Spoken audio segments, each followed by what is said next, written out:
Good morning children. कल मैंने आपको उषा कविता पढ़ाई थी, लेकिन ये कविता थोड़ी मुश्किल है, तो इसके लिए मैंने ये सोचा कि आपको थोड़ा सा और अच्छी तरह से समझा दिया जाए। तो आप ध्यान से सुनिए। बिंब की बात की थी मैंने आपको कल पढ़ाते समय। तो बिंब का अर्थ होता है चित्र। शब्दों के द्वारा कवि जो चित्र बनाते हैं, जब वो कविता लिखते हैं, कविता की रचना करते हैं, तो शब्दों के माध्यम से करते हैं कि नहीं?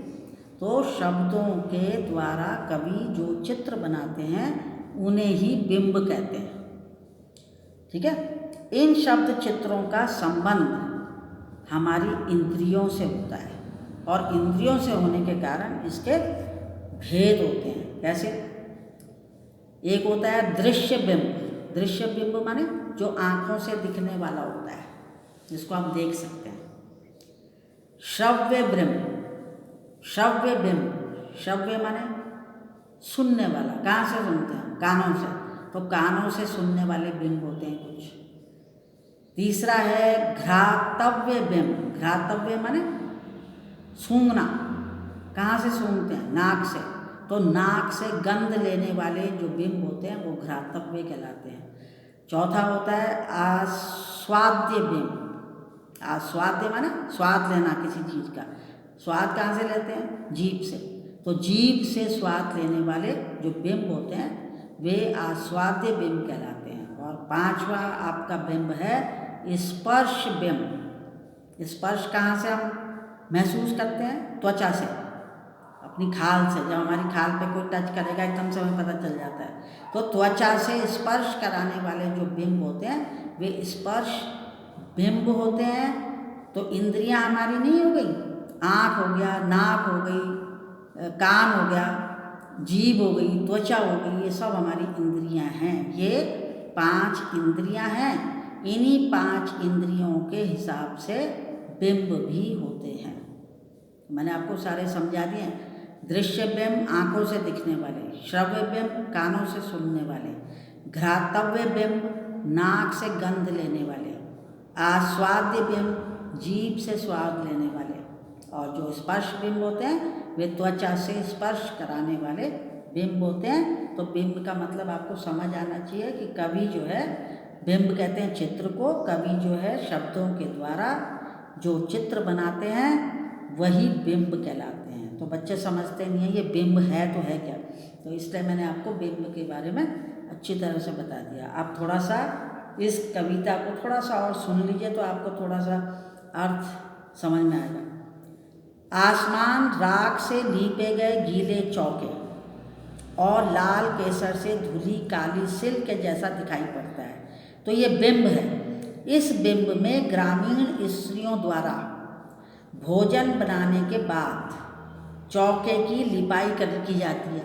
आपको पता है गांव की जो स्त्रियां हैं जब भोजन वगैरह सब बना लेती हैं तो चौके को लीपती हैं, और काली सिल पर केसर पीसने की क्रिया का आभास होता है। ये भी गांव में होता है। तो इसलिए सिल का इन्होंने कवि ने जिक्र किया है कि सिल पर केसर पीसने की क्रिया का आभास होता है। तो काले रंग की स्लेट पर लाल खड़िया मलने, ये भी बच्चे मल रहे हैं जो गांव के बच्चे हैं, वो बच्चों के नन्हे नन्हे हाथों से आकाश के दृश्य की तुलना करना दिन की शुरुआत हो गई है, मतलब उजाला हो गया है। ग्रामीण बालकों के भविष्य से जोड़ती है, मतलब सुबह हो गई है, सब अपने अपने क्रियाकलाप में लग गए।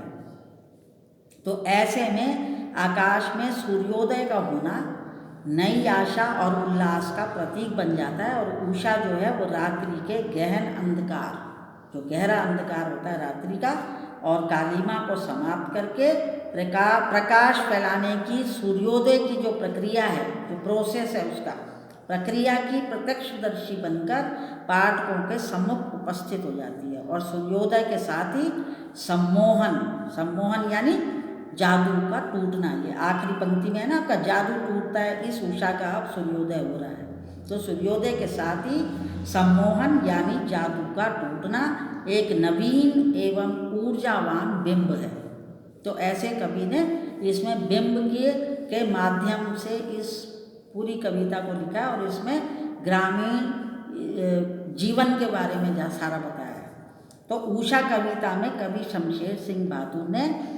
शमशेर बहादुर सिंह ने ग्रामीण उपमानों का प्रयोग करके गांव की सुबह को गतिशील शब्द चित्र के माध्यम से सामने लाने का प्रयास किया है।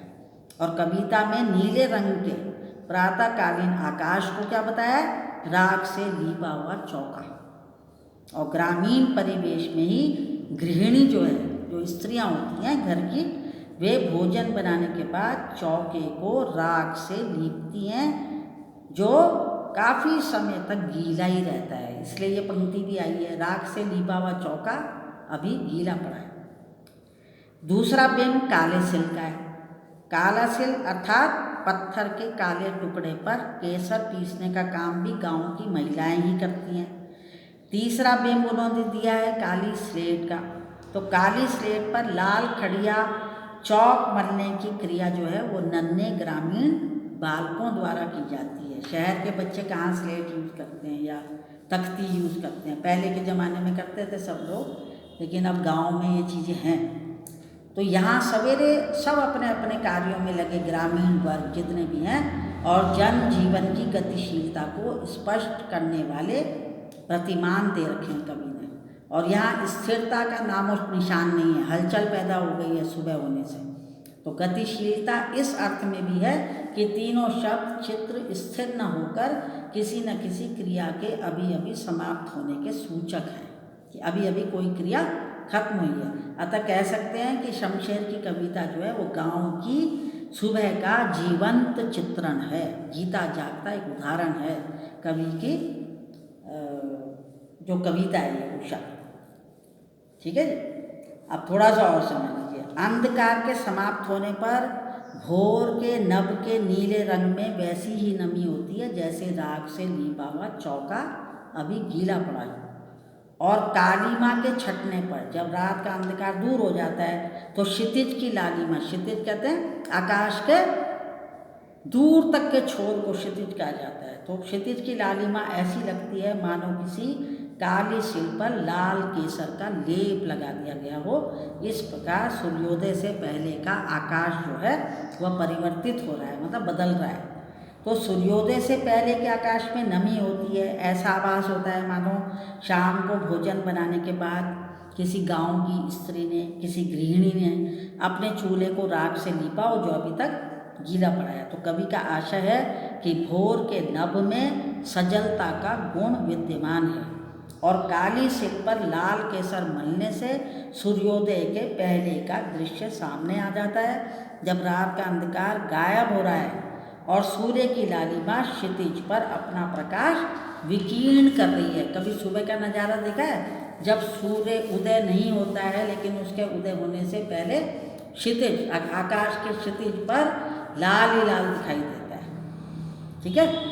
तो कवि जो है उषा के जादू को चित्रित करते हुए स्पष्ट करता है कि सुबह नीला आसमान अत्यंत सुंदर दिखाई पड़ता है। वह नीले जल के समान प्रतीत होता है जिसमें सूर्य किसी गोरी सुंदरी की भांति झिलमिलाता हुआ जान पड़ता है। सूर्योदय होने के पश्चात क्या होता है? यह जादू टूट जाता है, ये सम्मोहन टूट जाता है। तो सूर्योदय से पहले आकाश में नए नए रंग उभरते हैं। काले लाल रंगों के अद्भुत मेल से आकाश में जादू जैसा वातावरण बन जाता है, और इस रंग बिरंगे वातावरण को उषा का जादू कहा गया है।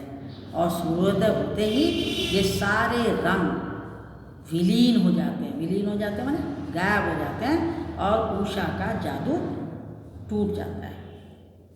ठीक है।